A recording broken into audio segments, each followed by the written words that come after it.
Hi guys, yung sasama dyan maghanap ng pang-ulam ay tara na. O, wag na po kayong tatayo kasi manunood lang po kayo. Alam nyo din sa amin ay pagkakamahal ng isda. Syempre lalo na ang karne. Pag hindi ka marunong, laging puso na saging ang ulamin mo. Kaya kami ay nangilaw din sa ilog na kala mo ay naubusan na ng tubig. Pero ari naman ho ay malinis dahil wala naman ho nagbababoy din eh. Kaso laang ay puro putik. Ari ay alas 7 ng gabi. At sa ganitong oras, nanginginain pa daw yung mga katang din eh. Kita nyo garing aming ilaw. Aba ay pagkalingas. Sa online ko lang yan nabili at 250 lang. Meron ho akong link dyan sa comment section. Kita nyo ga iyang aking asawa ay kahit maputik ay dakmang-dakma niyan, lalo na kung iyan ay tilapia. Tamo baga at kahit saan ay suot. Aring isa naming kasama ay aking bayaw, ari ang expert. Aring aking asawa ay mahilig laang sadya sa garnek.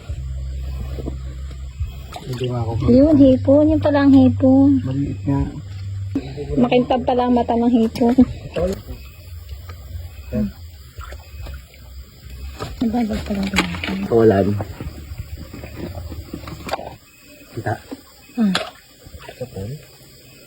Oh. Ayan. Pag lalim. Hindi ko inabot eh. Ano nasa sa ilalim? Oo. Yun. Kailangan na. Kinipit pa ako eh, putol eh. Ano nagawa dito? Buti wala ditong kobra.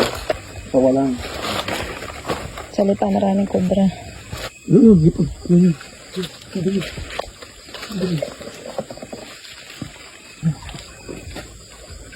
Try mo ng tosta.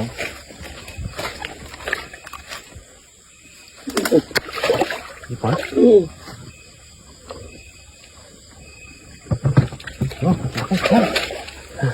Oh, sakit.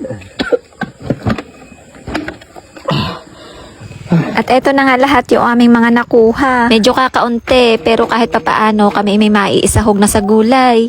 Ano yan? Ginasipit ka po, boy. Mr. Crab. Eh, tawag. Yung 3 hipon, isinahog ng inay sa bulanglang na papaya. Ilang araw na ding papaya ang aming ulam. At least ngayon, kahit papaano ay masarap naman. Yung namang katang, isinahog namin sa ginataang langka. Itinabag na namin ito ng isang araw at isang gabi. Kung hindi ito itinabag, baka arailasang putik. Pero ngayon, pagkakasarap ng laman. O siya, hanggang dito na lamang. Tayo munang kumain. Isang araw at isang gabi namin itong inantay. Bye-bye!